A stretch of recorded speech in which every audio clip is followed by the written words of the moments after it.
Tattoo ಹಾಕಿಸ್ಕೊಂಡ್ರೆ government ಕೆಲಸ ಸಿಗೋದಿಲ್ಲ. ಇದ್ ನಿಜಾನಾ?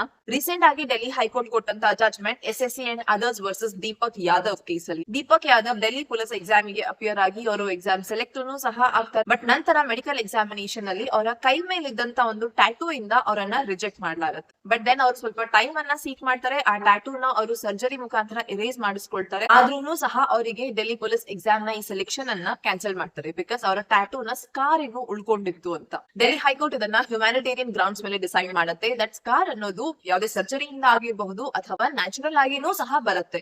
ಬಟ್ ಈ ಕೇಸ್ ಅಲ್ಲಿ ಟ್ಯಾಟೂ ಇರೇಸ್ ಮಾಡಿಸಿದ ನಂತರ ಉಳ್ಕೊಂಡಿರುವಂತ ಸ್ಕಾರ್ಸ್ ಆದ ಕಾರಣ ಅದಕ್ಕೆ ಏನು ಮಾಡೋದಕ್ಕಾಗದೆ.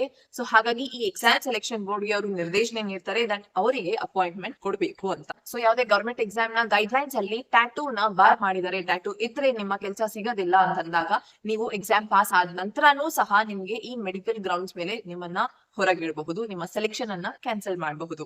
ಟ್ಯಾಟೂ ಏನು ದೊಡ್ಡ ವಿಷಯನಾ ಅಂತ ಅನಿಸಬಹುದು. ಬಟ್ ಇದನ್ನ ಈ ರೀತಿ ಅರ್ಥ ಮಾಡ್ಕೊಳ್ಳಿ. ನೀವು ಕೋರ್ಟ್ ಗೆ ಎಂಟರ್ ಆಗಿದ್ದೀರಿ, ಅಲ್ಲಿ ಕೂತಿರುವಂತ ನ್ಯಾಯಮೂರ್ತಿಗಳನ್ನ ನೋಡಿ ನಿಮಗೆ ನಂಬಿಕೆ ಮೂಡಬೇಕು ದಟ್ ನನಗೆ ಇವರು ನ್ಯಾಯ ಒದಗಿಸ್ತಾರೆ ಅಂತ. ಬಟ್ ಇಮ್ಯಾಜಿನ್ ಒಬ್ಬ ಜಡ್ಜ್ ನ ಚೇರ್ ಅಲ್ಲಿ ಕೂತ್ಕೊಂಡು ಅವರು ಮೈ ಮೇಲೆಲ್ಲ ಟ್ಯಾಟೂ ಹಾಕೊಂಡು ಕೂದಲೆಲ್ಲ ಕಲರ್ ಮಾಡ್ಕೊಂಡಿದ್ರೆ ಅವ್ರನ್ನ ನೋಡಿ ನಿಮಗೆ ಏನಾದ್ರೂ ಸೀರಿಯಸ್ನೆಸ್ ಬರುತ್ತಾ ದಟ್ ಇವರು ನಮಗೆ ನ್ಯಾಯ ಒದಗಿಸಬಹುದು ಅಂತ.